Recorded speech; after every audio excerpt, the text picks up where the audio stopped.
I have a routine now that I've been probably doing for 3 to 4 years every day, and it's without failure. So it's walking in nature. It doesn't matter where I am. I will find someplace to walk. I do Tabata, which is this high intensity fitness. That's all I do. I just do a 5-minute warm up and then 4 minutes Tabata, 20 seconds of high intensity, 10 off, 20 on, 10 What off. do you call it? Tabata. It's out of Japan. It's Japanese research that showed that when you do 4 minutes of high intensity, like this high intensity, it's on and off though. It's the same as doing 45 minutes of exercise because you're pushing your body to the highest limit. And so, and I'm a marathon runner, so I know what it's like to do endurance, but, and I used to teach spinning, I did all this high intensity stuff, but I shrunk it all down to 9 minutes of cardio. But these are the things. So it's like walk in nature, cardio, yoga, reading and writing in the morning, an hour and a half every day. That's my morning ritual, morning routine, morning pattern. But it just over time, it maybe started off as a half an hour, then it built up, and now I'm about 90 minutes or more, and that's what it is. And so, but it's just that pattern repetition, and then it becomes comfortable and normal. Also, for anybody who's can I ask, how do you feel that with your family life? Oh, easy. I just do in the morning, right? Like they're not, there's no interference there. I mean, if I get up early enough that I can do it, but also my children are old enough that they can take care of themselves, do their own things. My wife also does she teaches yoga. So she does her practice every morning, 90 minutes, like 60 to 90 minute practice of yoga every day. And so she's doing her practice, I'm doing mine, and my kids get up and, they start milling about. Next thing you know, we're done our practice, we're having breakfast, and then we go off for their day. But again, our kids are pretty disciplined. They go to bed at the same time, get up at the same time. They don't fight. There's no arguing, nothing of all that kind. We just develop habits and patterns, and there's no resistance about it. So yeah, so that morning ritual, there's great books on it. There's Morning Miracle by Hal Elrod. There's awesome books. But I read a bunch of them, and then I borrowed a few concepts from them, and I said, okay, this is what I'm gonna do.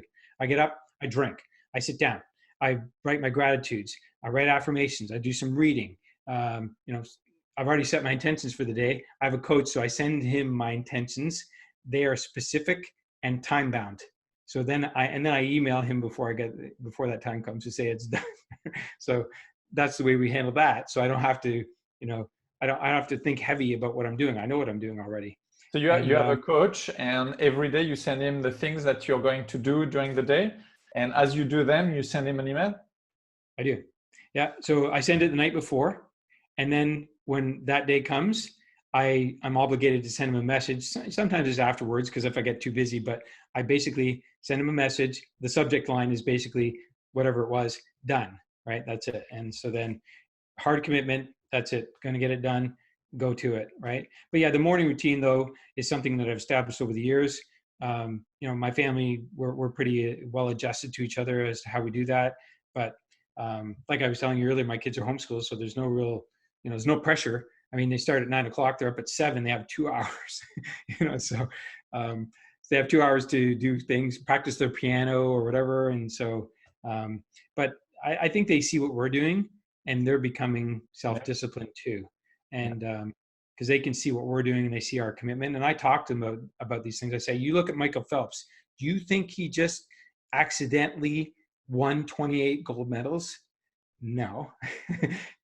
He committed to 6 hours in the pool, 3 hours in the gym, special diet, no partying, all this because he wanted to achieve a certain outcome. And, that's the level of commitment that I play at, and I want my children to see that and learn that. So when I get up in the morning, they know Dad's on his track, right? And this is what he's doing. And then they want to join in. They're like, hey, can I come and do some, on the spin bike? I have a spin bike. They're like, can I come on the spin bike? Yeah, you can do it after me. Or can I do yoga with you? Yeah, sure. You can follow what I do. But that's it. And, but yeah, I just do things repetitiously. Like I've only recently shifted from 20 push-ups a day to 30. And so I do, for abs, I do 40. I do 20 of one set, 20 of another, and then 30 push-ups. that's mixed within my yoga. Yeah. So you start adding that up, 20 a day, 140 a week, right? Like, Yeah. it's thousands over time, right? But that's the kind of thing that I do. I don't want to do like some people do, the crash course. I don't do that. I want to do little incremental steps. So I think there's a book around that called Atomic Habits, which is about all the small things you can do, and over time it builds up. So you want to write a book? Well, write a page today, not a book. You write the few lines, but that momentum, that repetition that you build in, will actually help do the thing that you want to achieve. Yeah. He calls it habit stacking. You're just stacking the habits little by little by little by little. And that's what I'm really good at. I can just start off with something little. Now I'm up to an hour and a half or more. And I actually use an app called Toggle. I think it's Toggl. And I time myself. So then I can see how much is my gratitude and affirmation practice. How long is that? Right? How long is my time on the bike? I know my time on the bike because I do a 5-minute warm up and I read my vision statement while I'm doing it. It's 5 minutes. How much is Tabata? That's 4 minutes. I know it's exactly 4. That's it, right? I use my phone and my timer on my phone. So that's 9 minutes. How much is yoga? It's 11 minutes. I know. Why? Because I know my pattern. I go through it and I just do the routine. And so I know what I'm doing when and how much time I need to devote. And if I started late, I know I might sacrifice something, but, or if I play ice hockey, that might, be a different pattern that I go on because I know I'm going to do yoga afterwards. So, Yeah.